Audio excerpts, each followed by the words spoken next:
Bonjour les amoureux de la toile, heureux de vous retrouver aujourd'hui pour un très grand film, encore une fois me direz-vous, mais vous le savez, c'est le principe de la chaîne. D'un côté, on a le réalisateur Howard Hawks, le maître du film d'aventure et de la comédie qui claque. De l'autre, l'écrivain Ernest Hemingway, prix Nobel de littérature, un véritable monument américain. Au cours d'une partie de pêche, Hawks lance à son ami qu'il est capable de faire un grand film, même à partir de ce qu'il considère comme son plus mauvais roman. Et ce livre, ce sera To Have and Have Not, que l'on pourrait traduire en français en avoir ou pas. Un roman dont Hemingway lui-même n'était pas particulièrement fier. Ce défi un peu fou est le point de départ du port de l'angoisse, mais nous y reviendrons plus en détail un peu plus tard dans cette vidéo.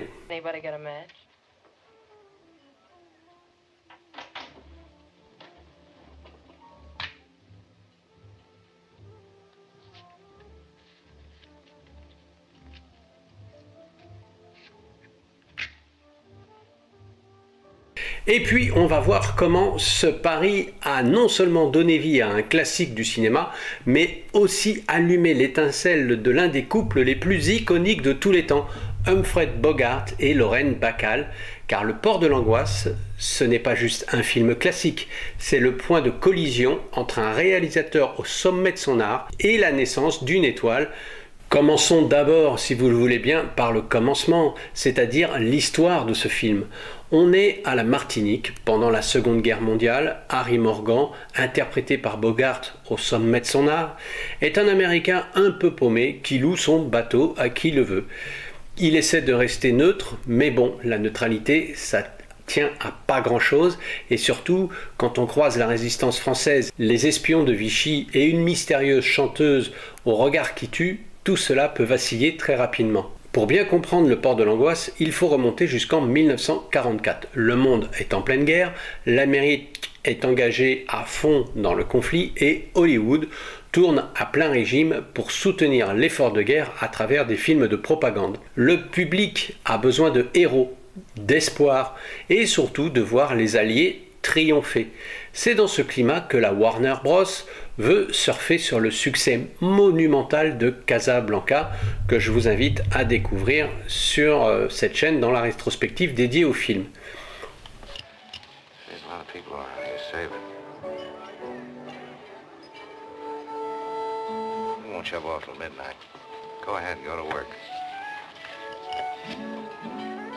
On retrouve d'ailleurs les ingrédients similaires, un héros américain cynique et solitaire, un lieu exotique sous contrôle autoritaire et une intrigue qui le force à choisir son camp. Mais pour cette histoire, il faut adapter le roman d'Hemingway et cela pose un gros problème. L'histoire originale se passe à Cuba, sauf qu'en pleine guerre, pas question de critiquer le gouvernement cubain, qui est alors un allié des États-Unis dans le cadre de la politique de bon voisinage.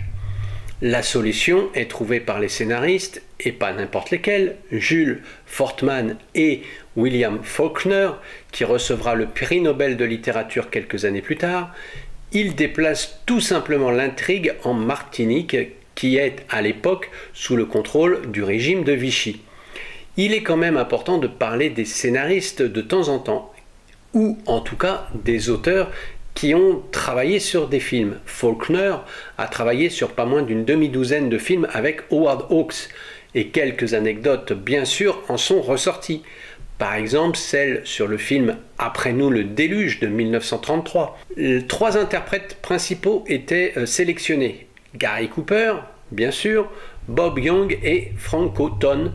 Le studio de la MGM a imposé juste avant le début du tournage Joan Crawford. Bien sûr, l'histoire ne comportait pas de rôle féminin et le studio a dit que maintenant vous en avez une, à vous de vous débrouiller, sinon on va perdre $1 million. Nous remarquerons que Howard Hawks et ses amis allaient souvent à la pêche ou à la chasse ensemble. Un jour qu'il allait chasser avec son ami Faulkner, Clark Gable s'est invité à cette petite sortie entre hommes, la conversation tourna rapidement autour de la littérature, et quand Faulkner a appris à Gable qu'il était lui-même un écrivain, Gable s'en est étonné fortement. Faulkner, ne manquant pas de répartie, demanda à Gable ce qu'il faisait lui dans la vie. Ernest Hemingway, soldier of fortune, who can always be found where adventure beckons, now takes you to the danger zone of the mid-Atlantic. Et d'ailleurs, on y revient, c'est au cours d'une partie de pêche que Howard Hawks a convaincu Hemingway de lui céder les droits d'un de ses livres. Hemingway se refusait à aller à Hollywood ou de faire une quelconque négociation avec des studios de cinéma pour adapter ses livres. Mais il était aussi fauché que les blés. Il lui fallait bien sûr un petit peu d'argent et donc Hemingway a touché 10 000 $ pour autoriser à faire un film avec son pire roman.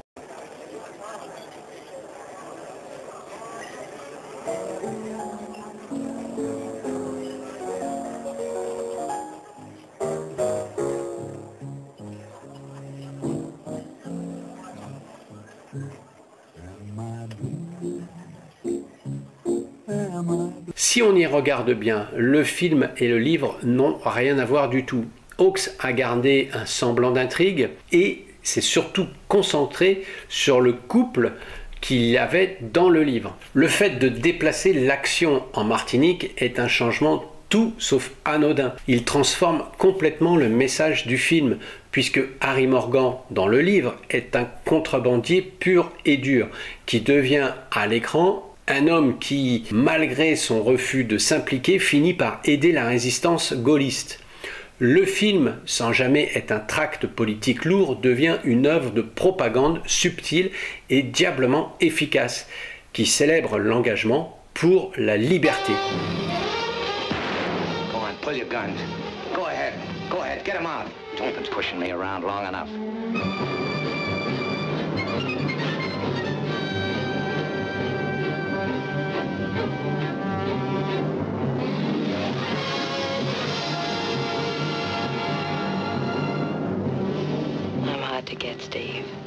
Il met en opposition le cynisme de son héros et la nécessité morale de passer à l'action. Le message pour le public américain de 1944 est limpide. Même le plus solitaire des loups de mer doit prendre part au combat. Howard Hawks avait beau dire que la politique ne l'intéressait pas, en plaçant ses personnages face à un choix moral aussi crucial, il signe un film profondément politique. Mais ce contexte pour Hawks, ce n'est que la toile de fond. Ce qui le passionne lui, comme déjà nous l'avons mentionné à plusieurs reprises, ce sont les personnages. Nous en sommes déjà au 3e film, que dis-je, au 4e film de Howard Hawks, puisque le Sergent York est sorti un peu en avance. Et on a déjà abordé le moteur de ce réalisateur, sa marque de fabrique. Toujours est-il que Le Port de l'Angoisse est peut-être l'expression la plus pure du style hawksien. C'est un cinéma direct, efficace, sans un gramme de gras, où chaque dialogue, chaque regard, chaque geste fait avancer l'histoire et définit les relations entre les protagonistes. Vous ne me connaissez pas, Steve. Contrairement à ce que vous croyez, j'ai apporté cette bouteille pour la partager avec vous. Je pensais que vous en aviez besoin. En réalité, c'est plutôt moi qui en ai besoin. Hawks est le maître de l'amitié virile, de la camaraderie. On le voit parfaitement dans les relations entre Harry Morgan et son compagnon alcoolique, Eddie, joué par le génial Walter Brennan. Il y a entre eux une loyauté, une protection silencieuse, qui est une vraie marque de fabrique du réalisateur. Hawks disait que la caméra aimait certaines personnes et en détestait d'autres. Quelqu'un que la caméra aime aura un mal fou à se montrer mauvais. Et quelqu'un que la caméra déteste n'aura pas la moindre chance au monde. Walter Brennan avait une qualité stupéfiante, celle de pouvoir, celle de savoir jouer n'importe quoi et de le faire correctement. Lors d'une scène dans ce film, un jour Bogart, qui avait, on va dire, mal aux cheveux, n'était pas très brillant. Et Hawks s'est appuyé sur Brennan pour améliorer la scène. C'est cette fameuse scène où Bogart commence à parler chiffres et où Brennan, lui, se met à compter sur ses doigts et secouer la tête. tout le plateau riait et la scène était mémorable.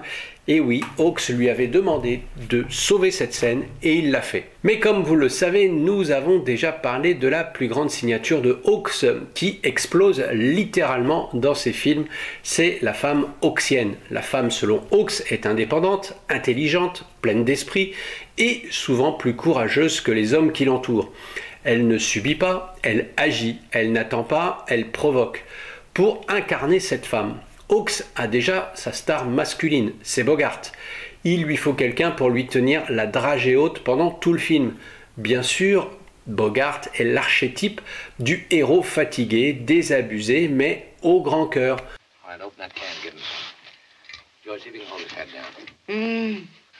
Come on, hurry up. Well, that's fine. Don't worry about her. Pick up that can. Any of it left? I think there's enough. Hawks sait qu'il lui faut une actrice qui puisse non seulement lui tenir tête, mais le dominer par sa répartie. Il aurait dit à ses scénaristes « Bogey est l'homme le plus insolent à l'écran. Vous croyez qu'on peut écrire un personnage féminin qui soit aussi insolent que lui ?» La réponse à cette question allait changer Hollywood pour toujours. Cette femme, il la trouve sur une couverture d'un magazine. La légende veut que ce soit la femme de Hawks, Nancy, surnommée Slim, qui repère un jeune mannequin de 18 ans du nom de Betty Joan Persky. Elle montre la photo à son mari qui est tout de suite intrigué et une erreur de sa secrétaire la fera venir jusqu'à Hollywood. Au départ, Hanks voulait simplement avoir quelques renseignements sur elle, savoir si elle comptait faire de la comédie, jouer dans des films, mais le fait qu'elle arrive dans son bureau l'a un petit peu déstabilisé. Il ne savait pas trop quoi faire d'elle. Alors il a prié sa secrétaire de lui faire quelques tours des studios, histoire de ne pas la renvoyer directement chez elle, mais ensuite de s'en débarrasser aussi vite que possible. Sauf que la jeune mannequin, eh bien, elle s'est accrochée et elle a dit « Moi, je veux travailler, il n'est pas question que je reparte ». Alors Hawks s'est mis en devoir de la dissuader. Pensant qu'elle avait une voix un peu trop nasillarde et un peu trop aiguë, il lui a dit que ça ne fonctionnerait jamais dans l'un de ses films. Au lieu de partir en pleurnichant, elle lui a simplement demandé ce qu'elle devait faire pour cela. Il lui a dit « Tu dois travailler ta voix, tu dois la rendre plus grave ». Elle est donc partie pendant 3 semaines et à son retour, elle s'est présentée dans son bureau avec un salut commençant par « Ça va », d'une voix grave et suave. Elle travaillait dur, il fallait au moins lui reconnaître ça. Pour installer sa jeune recrue dans le monde du cinéma, Hawks et son épouse donnaient des réceptions chaque samedi soir, invitant la jeune inconnue et le tout Hollywood à participer à ces réceptions. Et à chaque fois, il devait la ramener chez elle en fin de soirée. Un jour, excédé, il lui a demandé pourquoi elle ne trouvait pas quelqu'un qui puisse la raccompagner, pour que lui puisse rester tranquillement chez lui à se prendre une bonne cuite. Et elle lui a répondu qu'elle ne se débrouillait pas très bien avec les hommes.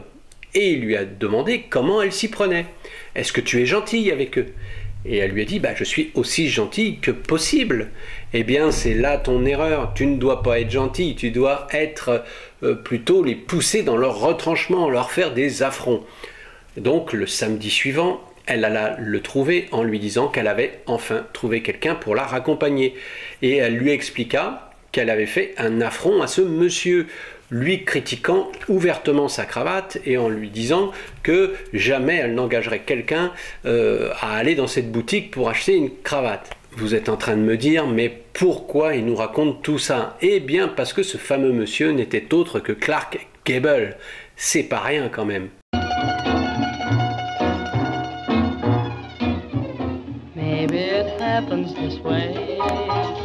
Maybe we really belong together, but after all, how little we know. Maybe it's just for a day. Love is as changeable as the weather, and after all, how little we know. Who knows why an April breeze never makes stars in the trees hide when it rains. Hawks lui trouve bientôt un nouveau nom, ce sera Lauren Bacall. Il a trouvé sa muse, il va la façonner, faire d'elle l'incarnation de son idéal féminin. Le tournage commence le matin du 29 février 1944 et quand l'équipe du Port de l'Angoisse se réunit dans les studios, puisque pas question de tourner sur place en Martinique, il n'y a qu'un seul problème, le scénario ne contient que 36 pages. Donc, durant le tournage, chaque matin, pour pouvoir continuer et trouver son histoire, tout le monde s'asseyait autour de Hawks, de ses acteurs à ses scénaristes, et ils parlaient à tout rompre des scènes qu'ils allaient tourner dans la journée, en improvisant les dialogues, de voir si ça fonctionnait ou pas, et une fois que tout ce beau monde était d'accord sur ce qu'il devait faire, eh bien, ils se mettaient à tourner. L'histoire et le scénario, c'est écrit au jour le jour, un petit peu d'ailleurs comme dans Casablanca, si on y regarde bien. Dès les premières scènes tournées, Lauren Bacall, n'ayant aucune expérience, était morte de trouille. Bogart était une légende vivante, disait-elle, et pourtant, dès les premières scènes, l'alchimie est foudroyante. Bogart l'aide, il se met en retrait sur ces scènes pour pouvoir lui laisser la lumière. En vieux renard des plateaux, il n'hésite pas à intervenir dans ce qui se passe sur le lieu du tournage, en posant la question « est-ce bien nécessaire ?» ou « est-ce qu'on pourrait pas couper ci ou ça ?» juste pour pouvoir la mettre en confiance et en valeur. Et là, on sort du cadre du cinéma. C'est le coup de foudre, le vrai. Leur romance naît en dehors des prises, transpire à l'écran. Elle donne à leur dialogue une tension, une vérité, une sensualité qui crève la pellicule. Chaque réplique est un duel, chaque regard est un défi.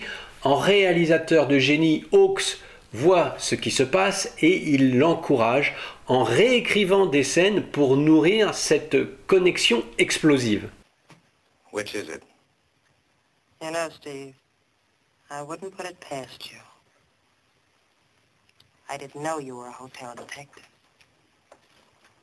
Johnson's my client. He doesn't speak so well of you. He's still my client. You ought to pick on somebody to steal from that doesn't owe me money.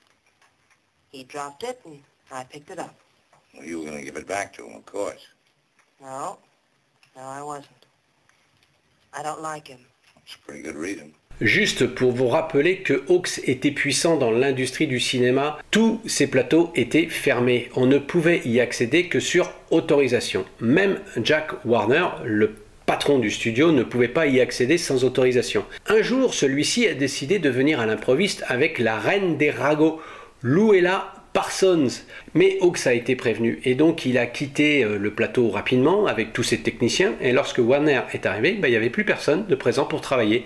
Et Hawks voulait protéger sa jeune recrue. C'était l'autorité tranquille, il n'était pas homme à s'en laisser imposer. Tout le mythe du port de l'Angoisse se cristallise dans une scène devenue légendaire. Slim, donc le personnage de Bacall, est dans l'encadrement de la porte de la chambre de Steve, le personnage de Bogart. Il ne veut pas qu'elle s'attache. Il la repousse gentiment, mais elle, au lieu de s'en aller, elle prend le contrôle total de la situation. Elle s'approche et lui lance avec une assurance déconcertante cette réplique qui va entrer dans le panthéon du cinéma. Vous n'avez pas besoin de jouer la comédie avec moi. Vous n'avez rien à faire, rien à dire, ou peut-être juste siffler. Vous savez siffler, n'est-ce pas, Steve? Il suffit de rapprocher les lèvres comme ça et de souffler. Not a thing. Oh, maybe just whistle. You know how to whistle, don't you, Steve? You just put your lips together and blow.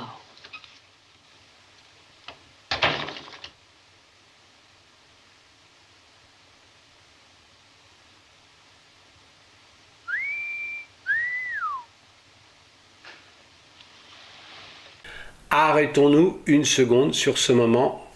La mise en scène est d'une simplicité redoutable. C'est Lauren Bacall qui domine, qui s'avance vers Bogart, presque passif. C'est une inversion totale des rôles traditionnels. C'est elle qui prend l'initiative, qui dicte les règles du jeu de la séduction. Sa voix grave est à la fois une caresse et un ordre. Son regard, the look, comme on la surnommera plus tard, est à la fois une promesse et un défi en 1 minute à peine. Lauren Bacall n'est plus une débutante, c'est une star. Et le couple Bacall-Bogart n'est plus une simple amourette de tournage, c'est la légende en marche. Bogart, la star du film noir, vient d'enchaîner Le Faucon Maltais, puis Casablanca. Il est au sommet. N'oublions pas qu'il a 44 ans. Le front plissé, la voix rocailleuse et le trench coat en option. C'est l'archétype du dur au cœur tendre et en face de lui, fraîchement débarqué, Lauren Bacall, 19 ans, qui fait ses débuts au cinéma sous la direction de Howard Hawks. 25 ans d'écart entre le séducteur nostalgique et l'âne nouvelle égérie de Hawks. Bogart en est à son 3e mariage. Il est d'ailleurs toujours marié avec Mayo, qui lui fait des misères et qui attendra près d'1 an avant d'accepter le divorce. C'est la hantise du studio, voulant éviter le scandale jusqu'au moment où le film allait être distribué. Les avocats des studios ont géré l'affaire de main de maître, on va dire. Mais à la sortie du Port de l'Angoisse, eh bien c'est un carton. Il lance la carrière de Lauren Bacall et fait d'elle une icône instantanément.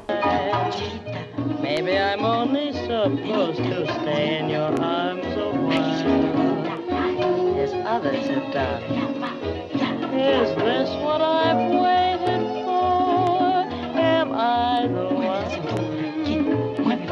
Oh, I hope in my heart that it's so, in spite of how little we know.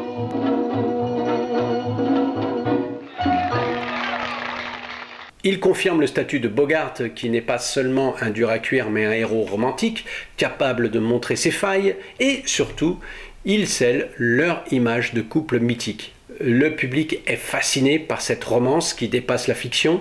La Warner l'a bien compris, et il les fera tourner à nouveau ensemble très vite, notamment dans Le Grand Sommeil, un autre chef-d'œuvre de Howard Hawks. Dans l'histoire du cinéma, le film a une place un peu à part. On le rapproche souvent du film noir pour son atmosphère poisseuse et son héros cynique. Pourtant, il s'en détache avec une légèreté et un optimisme plutôt rares pour le genre, contrairement au héros tragique du film noir condamné d'avance par la fatalité. Ici, les deux tourtereaux repartent ensemble à la fin, bras dessus, bras dessous, vers un avenir possible.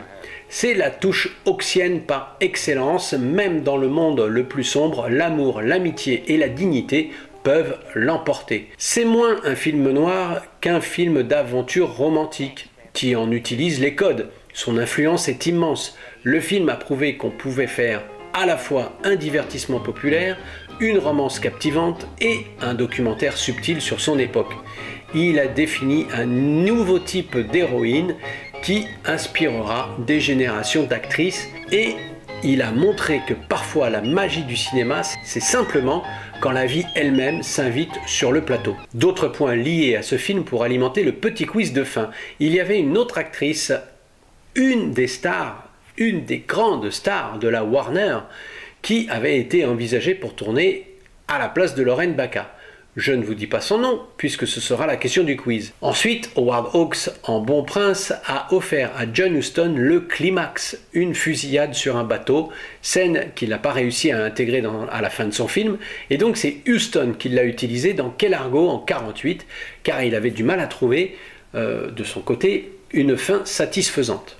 Que reste-t-il à ce film après tant d'années? C'est une perle dans un océan cinématographique, pas une réplique de trop, pas un geste de trop. Le couple mythique entre en scène. Le voile se lève et la magie opère. On retrouve les habitués de Hawks, personnage attachant, faible et toujours attendrissant. L'homme viril avec une ligne de conduite irréprochable, la femme fatale, une vraie leçon de cinéma de la grande époque, un classique à n'en pas douter et à ne pas rater sous aucun prétexte. Pour conclure, Le Port de l'Angoisse est donc bien plus qu'une adaptation du pire roman d'Hemingway.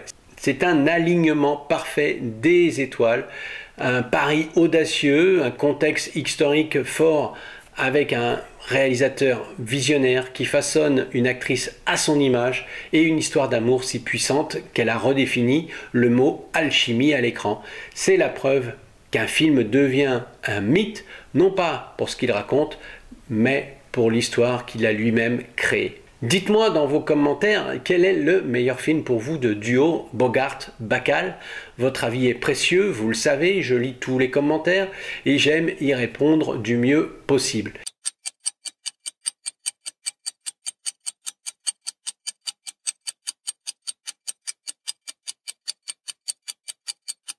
Si vous avez bien aimé ce voyage dans les coulisses de ce chef-d'œuvre, n'oubliez pas de vous abonner à cette chaîne. Vous êtes nombreux, quand je regarde les statistiques, à passer par la chaîne, mais sans vous abonner. Je vous rappelle, n'hésitez pas, c'est gratuit et sans obligation. Voilà, sur ce, il me reste un film à traiter de Howard Hawks. On se retrouve la semaine prochaine pour une nouvelle rétrospective consacrée à ce réalisateur.